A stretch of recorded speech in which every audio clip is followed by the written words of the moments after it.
অতিবৃষ্টি ও পাহাড়ি ঢলে সৃষ্ট বন্যায় ব্যাপক প্রাণহানি ও সম্পদের ক্ষতি হয়েছে। ঘুরে দাঁড়াতে শুরু করেছে মানুষ।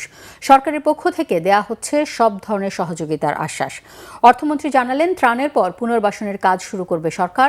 স্বরাষ্ট্রমন্ত্রী সালাউদ্দিন আহমদ বলেছেন, বন্যা দুর্গত এলাকার ক্ষতি নিরূপণের জন্য জরিপ শুরু হয়েছে। আর মৎস্য ও প্রাণী সম্পদ এবং কৃষিমন্ত্রী মোহাম্মদ আমিনুর রশিদ বলেছেন, বন্যা কবলিত এলাকার কৃষি, মৎস্য ও প্রাণী সম্পদ খাতের ক্ষতি কাটাতে নেওয়া হয়েছে জরুরি সহায়তা কর্মসূচি। প্রতিনিধিদের পাঠানো তথ্য ও ছবিতে থাকছে নাজমুল নিশানের ডেস্ক রিপোর্ট। গত ৫ জুলাই থেকে টানা বৃষ্টিতে চট্টগ্রামের নদীগুলোতে বাড়তে থাকে পানি, প্লাবিত হয় নিচু এলাকা। তবে ৯ ও ১০ জুলাইয়ের মধ্যে বন্যা পরিস্থিতি মারাত্মক রূপ ধারণ করে।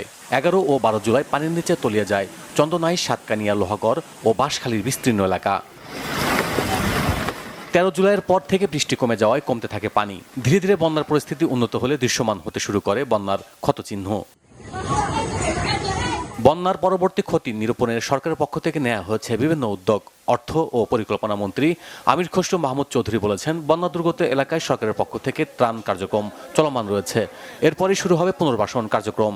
চট্টগ্রাম মহানগরীর পতেঙ্গ এলাকায় জলাবদ্ধতায় ক্ষতিগ্রস্ত পরিবারের মাঝে ত্রাণ বিতরণ শেষে তিনি এসব কথা বলেন।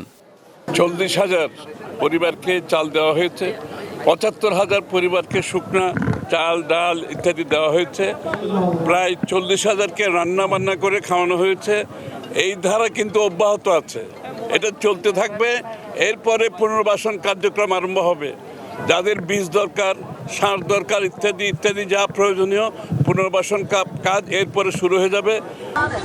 কক্সবাজারে ত্রাণ দিতে গিয়ে স্বরাষ্ট্রমন্ত্রী সালাউদ্দিন আহমেদ বলেন, বন্যা দুর্গত এলাকায় রাস্তাঘাট, শিক্ষা প্রতিষ্ঠান, ঘরবাড়ির যে ক্ষতি হয়েছে সরকার তা নিরূপণে কাজ করছে। সরকারিভাবে এবং বেসরকারিভাবেও দলীয়ভাবে আমরা সকল ব্যবস্থা নিয়েছি।